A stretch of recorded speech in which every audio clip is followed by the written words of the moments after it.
Вы откуда? Здорово. Белгород. Белгород. Ага, я из Эстонии, город Таллин. Таллин. Как там погода в Таллине? Ну, погода нормальная, хорошая сейчас. 22 градуса, там солнце У вас светит. тепло или прохладно на улице? Ну, сейчас 22 градусов. 22. Ну, Ну, у вас же плюс-минус. море рядом. Плюс-минус, как у нас. Ну, у нас и дождь был, и тучи. Ну, сейчас свежо на улице. Ну, Ага. Как жизнь в Белгороде? отлично. Бьет ключом. Бьет ключом, Не что? жалуемся. А, не жалуетесь. Ну, это образное выражение. То есть Понимаю. хорошо. Хорошо. А у вас война есть там? Это недалеко от Украины. Да, 20 километров. 20 километров и граница Харькова. Ага, ага. И как? Вот вы поддерживаете это, чтобы Россия победила? Конечно. Ага. Мы ждем этого. А вы? Ну, я же не из России, я же не из Украины. Значит, а почему Россия воюет В там? Эстонию тоже хохлов переехала. Да, Как они там себя ведут? у нас украинцев много.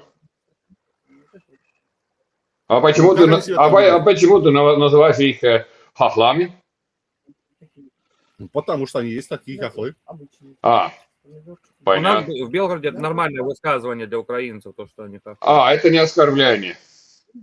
Нет. Нет, это... Хохлы, потому что хохолок. Ну, они говорят, про русских говорят, все говорят ватники, это тоже не оскорбление, это просто так. Ватники нет. Есть кацапы. Кацапы, Но они не ватники. знают. Ну, есть кацапы, ватники, русские, просто русские кретины, русские уроды. Ну, так называют. Это не Они оскорбление. просто не понимают обозначение этих слов. И все. Ну да, понятно. И как? Изначально слово ватник, а слово ватник, то, что носили раньше ватник. Да, это такие шариковые, которые лезли в чужие страны. Да, Да. знаем. Слово кацап, У нас тоже же были русские, как тараканы лезли. Мы же были под оккупацией Советского Союза здесь, в Эстонии. оккупация Советского Союза. Да. Русские уроды сюда лезли, да. Конечно. А то, что вам там построили полталина, ничего не рассказывает. Но русские уроды сюда ничего не строили. Мы же, эстонцы, сами строили. Это же понятно. Но, к сожалению, эстонцы были вынуждены строить это по русскому так называемому качеству. Значит, без всякого качества. Это дебильные советские правила. Вынуждены строить некачественно. Но сейчас уже все это советское... убежали. Ну, понятно. Ну, такой короткий разговор.